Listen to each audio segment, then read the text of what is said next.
They used to laugh at him, mocked him every chance they got, until the day he became their boss and slid their termination papers across the table. For nearly 10 years, Elijah Carter ran deliveries all over downtown San Diego. There wasn't a service entrance he hadn't backed his van into, no narrow alley he hadn't squeezed through, and not a receptionist who didn't barely glance up from her desk when he dropped off their parcels. The job wasn't glamorous, but paid his rent, kept food on the table, and he took pride in doing it well. Most people didn't see Elijah. To them, he was just another guy in a navy blue uniform, blending into the background, part of the scenery, and nobody. And at Harrington Va Cole, a high-end marketing firm perched atop one of the sleekest glass towers in the Gaslamp Quarter, that attitude was carved in stone. The marble floors gleamed, the ceiling-to-floor windows caught the sun at all the right angles, and the employees inside acted like the building was too good for the likes of him. The first time Elijah walked through their glass doors, he expected nothing more than a standard drop-off. But he noticed the looks, the dismissiveness, the way they glanced through him, as if he was nothing more than a moving shadow. The receptionist barely nodded as she scribbled her signature on his handheld scanner, already on to something more important. That was fine. He was used to being invisible, but didn't stop there. Over time, Elijah started noticing the whispers, the smirks, the laughter behind his back as he walked the long corridor past the pristine cubicles and glass-walled offices. At first, he chalked it up to his imagination. People like him didn't belong in places like that, after all. He shrugged it off, until he couldn't. One afternoon, as he set a package down on the receptionist's counter, a voice sliced through the muted office chatter.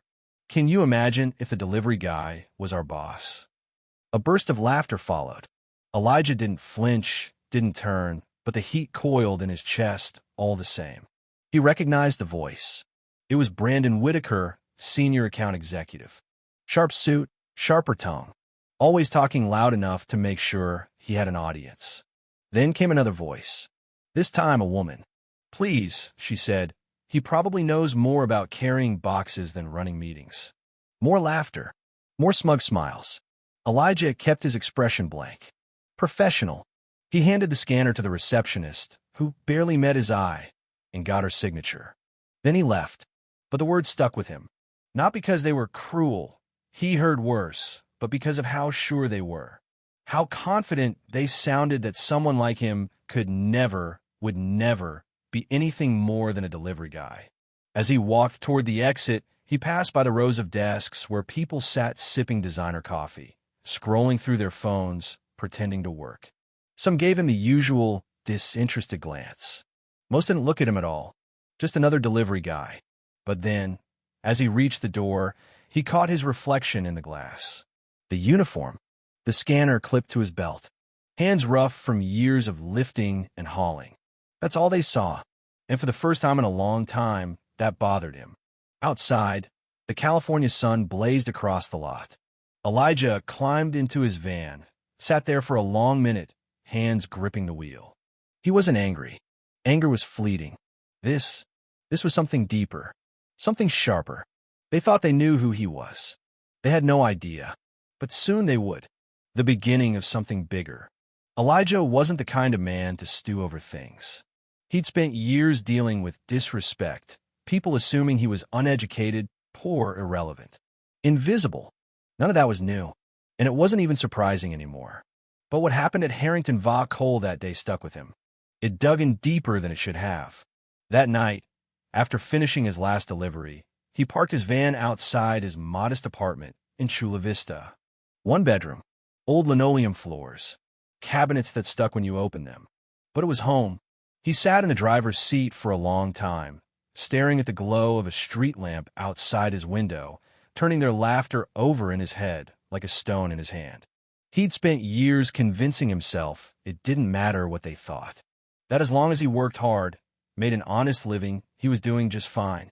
But now, that logic wasn't holding up. The people at Harrington Va Cole hadn't just been ignorant, they'd been certain. They truly believed they were better than him.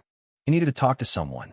Elijah pulled out his phone and dialed the one person who always got it, his older brother, Marcus. Marcus picked up on the second ring. Yo, you good? I'm good, Elijah lied. What's up with you? There was a pause. Marcus didn't rush him. Never did. Elijah hesitated. Then he said, had one of those days. Marcus chuckled, but it wasn't really funny.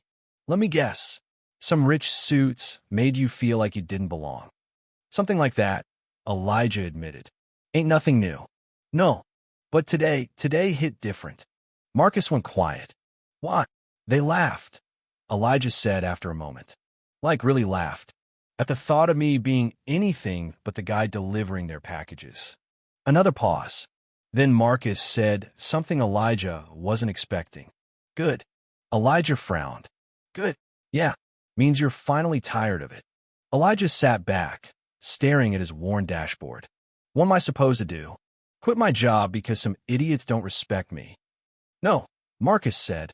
You're smarter than that. Smarter than them, too. The words hung there, settling in. Elijah was smart. Always had been. At 16, he'd flipped sneakers and turned a few $100 into thousands. Later, he got into stocks, small business investments, real estate.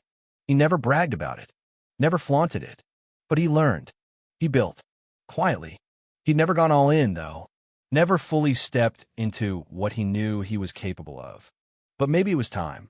Remember what Dad used to say? Marcus asked. Elijah smiled faintly. Yeah.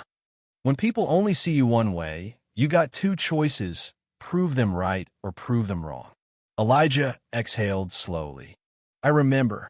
Then what you gonna do? The plan. For the next few months, Elijah worked his delivery routes by day and sharpened his vision by night.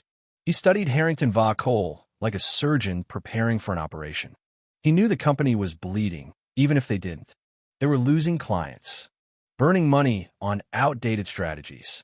Leadership was blind, coasting on reputation instead of results. And he wasn't the only one who noticed. Investors saw it too. Elijah met with them. Quietly. Strategically. Anthony Graves was the first serious backer.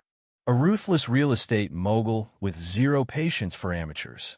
Elijah met him at a private club in La Jolla. Dark leather, low lights, serious money. Why Harrington Va Cole? Graves asked, sipping his scotch. They're in trouble, Elijah said. And they don't even realize it. He laid out the numbers. The lost accounts. The suffocating debt. The outdated leadership. You want to buy them? Graves raised an eyebrow. I want to save them, Elijah said. Restructure. Cut the dead weight. Bring in fresh talent. Graves studied him for a long moment. Then he slid a check across the table. You've got my backing, he said. Don't make me regret it. The takeover. It wasn't easy. Elijah spent weeks in late-night negotiations with Harrington Va Cole's private shareholders, former executives, investors desperate to unload their stakes before the ship sank. Elijah made them offers they couldn't refuse, and one by one they signed. By the time the ink dried, Elijah Carter owned controlling interest in Harrington Va Cole. Next came Richard Hammond, the CEO, an old-school good OL boy who'd ridden family connections to the top. Elijah scheduled a meeting. No warning. Hammond's assistant, Linda, blinked when she saw the name in her inbox. The delivery guy? She whispered, but she set the meeting anyway. Hammond smirked when Elijah walked in. What's this about? He asked without looking up. Elijah sat down, slid a thick envelope across the desk. As of this morning, Elijah said, I own this company. Hammond opened the envelope. His face drained of color as he flipped through the documents. This isn't possible. It is, Elijah said. You just didn't see it coming. Elijah stood. Clean out your office by end of day. He walked to the door, then turned back. Oh, and Richard, don't worry. I hear FedEx is hiring. The new beginning. The employees of Harrington Va Cole filed into the main conference room an hour later. Murmurs. Confusion. Fear. Elijah stood at the front, calm, confident. As of today, he said, I am the new majority owner of Harrington Va Cole. Silence. Disbelief. Brandon Whitaker scoffed. You've got to be kidding me. Elijah met his eye. Do I look like I'm joking? He laid out the facts. The financials. The plan. He called out Brandon's failures in front of everyone. the lost client worth millions. Brandon turned red. Couldn't argue. You're making a mistake, Brandon said. No, Elijah replied. The mistake was underestimating me. By the end of the meeting, Elijah announced layoffs. Some employees stormed out. Some stayed. Some dared to believe. And as Elijah walked back to his new office, he knew one thing for sure. He wasn't there for revenge. He was there to lead, to build something better. And this was only the beginning. Lesson of the day. Never underestimate the guy you think is beneath you. He might be the one signing your paycheck tomorrow.